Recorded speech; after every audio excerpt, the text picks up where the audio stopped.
আসসালামু আলাইকুম, আপনাদের সবাইকে স্বাগত জানাচ্ছি এখনকার আলোচনায়। আপনাদের সঙ্গে আছি আমি সিরাজুল ইসলাম। দর্শক, ইয়েমেনে সৌদি আরব একদম ফুল ফ্লেজে অর্থাৎ পূর্ণাঙ্গ মাত্রায় সামরিক অভিযান চালানোর প্রস্তুতি নিচ্ছে বলে ইয়েমেনের হুতি সমর্থিত সরকারের পক্ষ থেকে দাবি করা হয়েছে। তার মানে আমরা মনে হয় খুব বড় রকমের যুদ্ধ দেখতে যাচ্ছি সৌদি আরব এবং ইয়েমেনের মধ্যে। এদিকে ইরাকে সৌদি আরব এবং আমেরিকা যে যৌথ হামলা চালিয়েছে বলে দাবি করা হচ্ছে, সে ব্যাপারে ইরাকের সরকারের পক্ষ থেকে বলা হয়েছে এই বিষয়ে সৌদি আরব বা আমেরিকা ইরাক সরকারকে কোনো কিছু জানায়নি, কোনো অনুমোদন নেয়নি, একেবারে অনাকাঙ্ক্ষিতভাবে দেশের সার্বভৌমত্ব লঙ্ঘন করেছে। এদিকে ইরাকের যে প্রতিরোধকামী সংগঠনের উপরে তারা হামলা চালিয়েছে, তাদের পক্ষ থেকে আজ 31 জুলাই একটি ব্যালিস্টিক ক্ষেপণাস্ত্র উন্মোচন করা হয়েছে, যার পাল্লা 1650 কিলোমিটার। তার মানে পুরো সৌদি আরব ইরাকের এই ক্ষেপণাস্ত্রের আওতায়। ইরাক থেকে সৌদি আরবে হামলার আশঙ্কা যথেষ্ট বলে মনে করা হচ্ছে। এদিকে হরমুজ প্রণালীতে ইরান আরও 2টি তেল ট্যাঙ্কারে হামলা চালিয়েছে, যে ট্যাঙ্কারগুলো আমেরিকার বিমান বাহিনীর সহায়তায় হরমুজ প্রণালী পার হচ্ছিল। যে পথ দিয়ে জাহাজ দুটি যাচ্ছিল সেই রুট বেসিক্যালি ইরান অনুমোদিত না। এছাড়া 4টি তেল ট্যাঙ্কার ইরানি হামলার পর ফিরে গেছে। ইসরায়েলের প্রধানমন্ত্রী বেনিয়ামিন নেতানিয়াহু অভিযোগ করেছেন নিউ ইয়র্কের মেয়র জোহরান মামদানি তিনি নাকি হামাস, হিজবুল্লাহ এবং ইরানকে পৃষ্ঠপোষকতা দেন। আর একটা খবরের হেডলাইন বলে আমি বিস্তারিত আলোচনায় চলে যাই। সেটি হচ্ছে ইউক্রেনকে আমেরিকা পেট্রিয়ট ক্ষেপণাস্ত্র প্রতিরক্ষা ব্যবস্থা তৈরির লাইসেন্স দিতে চেয়েছিল, সেইটা আর দেবে না বলে খবর বের হয়েছে। তো সুপ্রিয় দর্শক, আমি এতক্ষণ যে বিষয়গুলো বললাম এই বিষয়গুলো নিয়েই বিস্তারিত আলোচনা করার চেষ্টা করব। আশা করি আলোচনা ভালো লাগবে, আর যদি ভালো লাগে তাহলে শেষ পর্যন্ত সঙ্গে থাকবেন, আর ভিডিওতে লাইক, কমেন্ট, শেয়ার করে চ্যানেলটির সাথেই থাকবেন। দর্শক, চলুন আমরা বিস্তারিত আলোচনা করি। ইয়েমেনের হুতি আনসারুল্লাহ আন্দোলনের প্রধান আব্দুল মালেক আল হুতি তিনি এক কড়া বক্তৃতা দিয়েছেন, ভাষণ দিয়েছেন জাতির উদ্দেশ্যে। সেই ভাষণে তিনি জানিয়েছেন যে সৌদি আরব সম্ভবত ইয়েমেনের বিরুদ্ধে সর্বাত্মক অভিযান চালাতে যাচ্ছে, এবং এই অভিযানটা স্থল, আকাশ এবং সমুদ্র 3 পথেই হতে পারে। এবং এই 3 পথে অভিযান চালাতে গেলে সৌদি আরবের যে বিপুল পরিমাণের সেনা এবং সামরিক শক্তি দরকার, সেইগুলো জোগাড় করার জন্য সৌদি আরব এরই মধ্যে তৎপরতা শুরু করেছে। এবং ইয়েমেনের পূর্বাঞ্চলে অর্থাৎ হুতি নিয়ন্ত্রিত এলাকার বাইরে যে সমস্ত সৌদি সেনা মোতায়েন ছিল, তাদেরকে সৌদি আরব ইয়েমেন সীমান্ত যেটা পশ্চিম দিকে, ওদিকে সরিয়ে নেওয়া হয়েছে। এবং এরই মধ্যে আমরা তো খবর পেয়েছি যে 15 জাতির সমন্বয়ে একটা আন্তর্জাতিক জোট গড়ে তোলার চেষ্টা করছে, যে জোট লোহিত সাগর এবং বাব আল মানদেব প্রণালী দিয়ে জাহাজ চলাচল নিরাপদ করবে এবং উন্মুক্ত করবে। তার মানে সেখানেও একটা বড় সংঘাতের আশঙ্কা আছে। আমি এখানে একটু উল্লেখ করি, 2015 সালে সৌদি আরব এবং ইয়েমেনের মধ্যে যে সংঘাত শুরু হয়েছিল, তার মূল কারণ ছিল কয়েকটা। একটা বড় কারণ এই বাব আল মানদেব প্রণালীর নিয়ন্ত্রণ নেওয়া, 1। 2 হচ্ছে যে তখন ইয়েমেনের এই হুতিদেরকে শিয়া সম্প্রদায় বলে এই দ্বন্দ্বটাকে শিয়া সুন্নি দ্বন্দ্ব হিসেবে চালিয়ে দেওয়ার চেষ্টা করেছিল, বিশেষ করে পশ্চিমা দুনিয়া, আমেরিকা। এর পেছনে সবচেয়ে বড় যে কারণ ছিল সেটা হচ্ছে এই যে হুতি আনসারুল্লাহ আন্দোলন, যেটা এই হুতি আনসারুল্লাহ আন্দোলন বেসিক্যালি ইরান সমর্থিত। এদের প্রতি ইরানের সমর্থন আছে। কারণ হচ্ছে যে এই সংগঠনটা ইসরায়েল এবং আমেরিকার বিরুদ্ধে খুব শক্তভাবে দাঁড়িয়েছে অনেক আগের থেকেই, যার কারণে এদের প্রতি ইরানের সমর্থন ছিল। যেমন ফিলিস্তিন বা ইরাক বা লেবাননের যে সমস্ত সংগঠন আছে যাদেরকে ইরান সমর্থন দেয়, একইভাবে ইয়েমেনের এই সংগঠনটাকে ইরান সমর্থন দিত। এই যে ইরান সমর্থন দেয়, অতএব আলটিমেটলি তারা আমেরিকা, সৌদি আরব সবার, ইসরায়েল সবার শত্রু ছিল। এই শত্রু থাকার কারণে 2015 সালে মূলত তারা ইয়েমেনের বিরুদ্ধে অভিযান চালায় এবং এক্ষেত্রে সৌদি আরবকে সামনে রাখে। যাতে শিয়া সুন্নির দ্বন্দ্বটা জায়েজ করানো যায়, দেখানো যায় যে সত্যিকার অর্থেই শিয়া এবং সুন্নিদের মধ্যে সংঘাত চলছে মধ্যপ্রাচ্যে।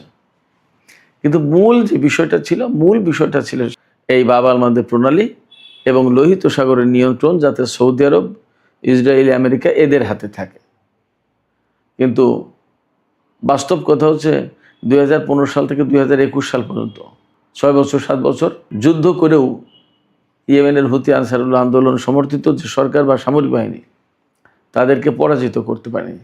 এবং এই হুতি গেরিলাদের অনেকেই সামরিক প্রশিক্ষণপ্রাপ্ত, তারা সৌদি আরবের বিরুদ্ধে বড় বড় অভিযান পরিচালনা করেছে। আজকে যখন ইয়েমেনের বিরুদ্ধে সৌদি আরব বড় রকমের অভিযান পরিচালনা করবে বলে প্রস্তুতি নেওয়ার খবর পাওয়া যাচ্ছে, তখন ইয়েমেনের পক্ষ থেকে ঘোষণা দেওয়া হয়েছে সৌদি আরবের বিরুদ্ধে অন্তত 10 লাখ ইয়েমেনি সশস্ত্র ইয়েমেনি লড়াই করবে। তারা সেইভাবে প্রস্তুতি নিচ্ছে। সেক্ষেত্রে যদি এ ধরনের সংঘাত হয় তাহলে এ কথা একেবারে নিশ্চিতভাবে বলা যায়, একদম জোর দিয়ে বলা যাচ্ছে যে ভয়াবহ রক্তপাত হওয়ার সম্ভাবনা আছে সৌদি ইয়েমেন এই সংঘর্ষে এবং মধ্যপ্রাচ্যে। এবং আমি জানি না আসলে দিন দিন পরিস্থিতি কোথায় যাচ্ছে। এতদিন কিন্তু যুদ্ধের পরিস্থিতি একরকমের ছিল। ইরানের সাথে ইসরায়েল এবং আমেরিকার যখন যুদ্ধ হয়েছে তখন কিন্তু সৌদি আরব, কাতার, কুয়েত, বাহরাইন এই সমস্ত দেশ সরাসরি ইরানের বিরুদ্ধে যুদ্ধে অংশ নেয়নি। এখন যুদ্ধের আপাতত দৃষ্টিতে যখন তীব্রতা কমে এসেছে বলে আমরা ধরতে পারি, অনেক ক্ষেত্রেই বলা হচ্ছে যে মধ্যপ্রাচ্য থেকে, বিশেষ করে পারস্য উপসাগরীয় দেশগুলো থেকে আমেরিকার সেনা প্রত্যাহার করে নেবে কিনা বা কোনো কোনো জায়গা থেকে সেনা প্রত্যাহার করেছে বলে খবর পাওয়া যাচ্ছে। এইরকম একটা সময় সৌদি আরব ইরাকে হামলা চালালো এবং ইয়েমেনের সাথে দ্বন্দ্বে জড়িয়ে গেল। তাহলে বিষয়টা কি দাঁড়ালো? তাহলে ব্যাপারটা কি আমেরিকা সৌদি আরবকে এই মধ্যপ্রাচ্যের যুদ্ধে জড়িয়ে দিয়ে আস্তে আস্তে সে এখান থেকে সরে পড়তে চায় কিনা, নাকি সৌদি আরবকে জড়িয়ে দিয়ে মধ্যপ্রাচ্যে বৃহত্তর একটা দ্বন্দ্ব সংঘাত লাগিয়ে দিতে চাই? আসলে কোন পলিটিক্স, কোন পলিসি যে কাজ করছে বলা মুশকিল, বোঝা মুশকিল। যে সময় ধারণা করা হচ্ছিল বা আলাপ আলোচনা চলছিল যে সৌদি আরব, পাকিস্তান, তুরস্ক, কাতার, ইরান এরা মিলে একটা আঞ্চলিক জোট গঠন করতে পারে, ইরান যদি নাও থাকে তাহলে এই দেশগুলো একটা আঞ্চলিক জোট গঠন করতে পারে এবং মধ্যপ্রাচ্যের স্থিতিশীলতা ফিরিয়ে আনতে এই জোটটা বিরাট কার্যকরী ভূমিকা পালন করবে। সেই জায়গায় সৌদি আরব এখন এমন একটা জোট গঠন করতে যাচ্ছে বলে আন্তর্জাতিক এবং দেশীয় গণমাধ্যমে খবর বের হচ্ছে, আমাদের দেশীয় গণমাধ্যমে খবর বের হচ্ছে যে জোট ইয়েমেনের বিরুদ্ধে লড়াই করতে যাচ্ছে বলে আশঙ্কা করা হচ্ছে।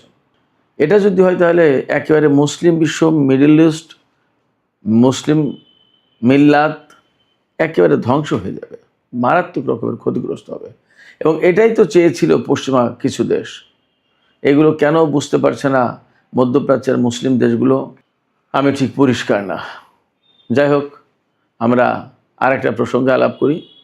এই মধ্যপ্রাচ্যের আলোচনায় যখন হচ্ছে তখন বলি যে ইরাকের প্রতিরোধকামী সংগঠন হাশতাস সাবি, যেটা পপুলার মোবিলাইজেশন ইউনিট, তাদের পক্ষ থেকে আজকে একটি ক্ষেপণাস্ত্র প্রদর্শন করা হয়েছে এবং উন্মোচন করা হয়েছে, যে ক্ষেপণাস্ত্রের পাল্লা 1650 কিলোমিটার।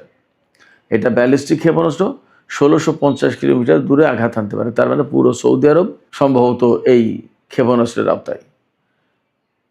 সেক্ষেত্রে খুব সম্প্রতি সৌদি আরব এবং আমেরিকা ইরাকের উপরে যে হামলা চালিয়েছে, সেই হামলার জবাব সম্ভবত ইরাকের প্রতিরোধকামী সংগঠন দিতে যাচ্ছে সৌদি আরবকে।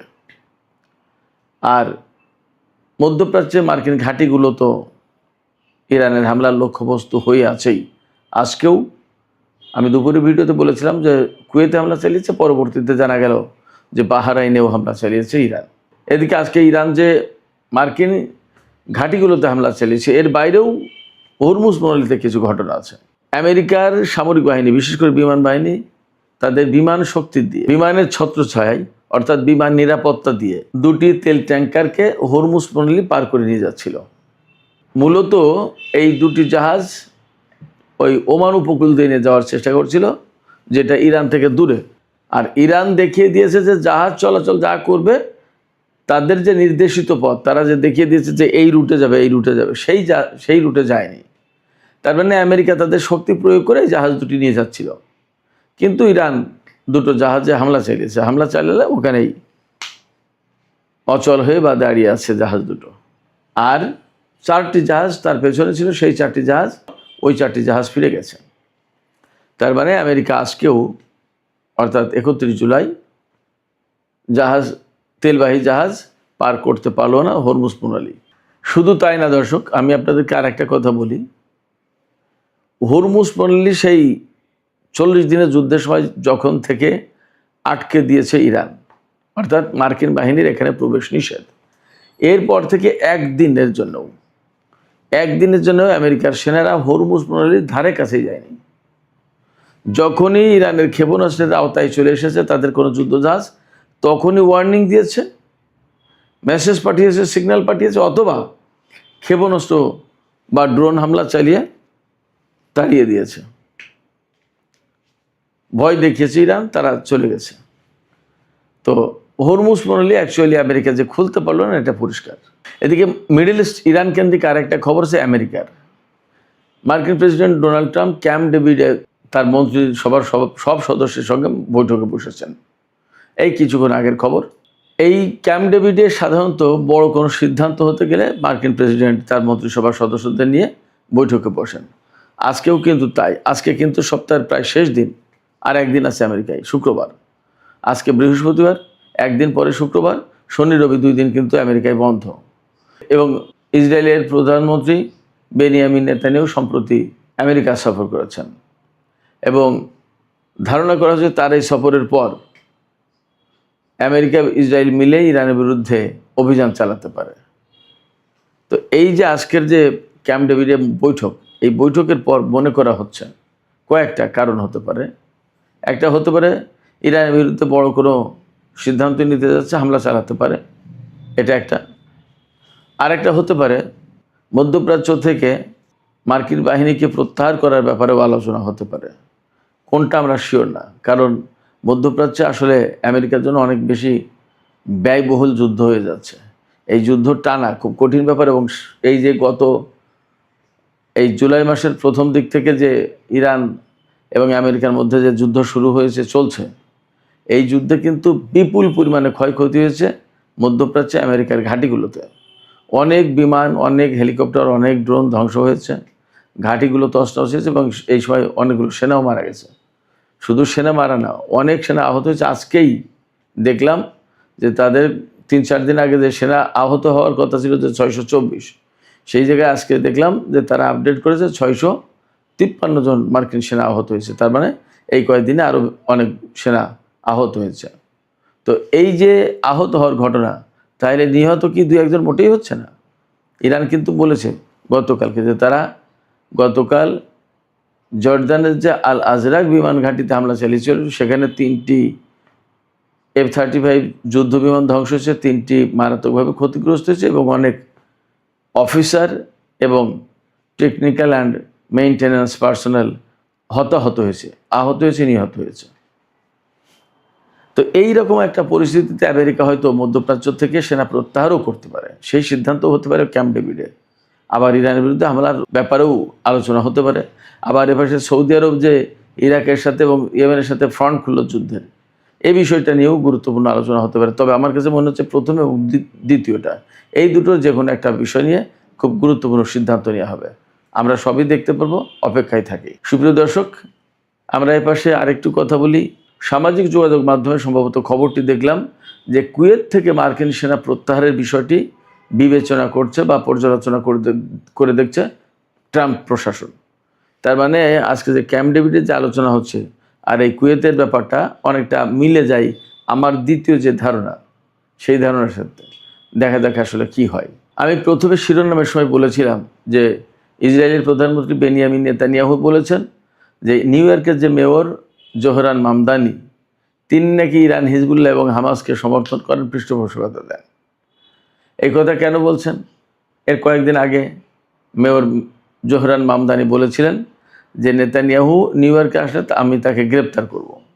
যদিও পরে মামদানি বলেছেন যে নিউ ইয়র্ক স্টেটের বা আমার মেয়র হিসেবে আসলে আমার সেই ক্ষমতা নেই, কারণ আমেরিকা আইসিসির সদস্য না, সেই কারণে ওই আইন আমেরিকার জন্য প্রযোজ্য না।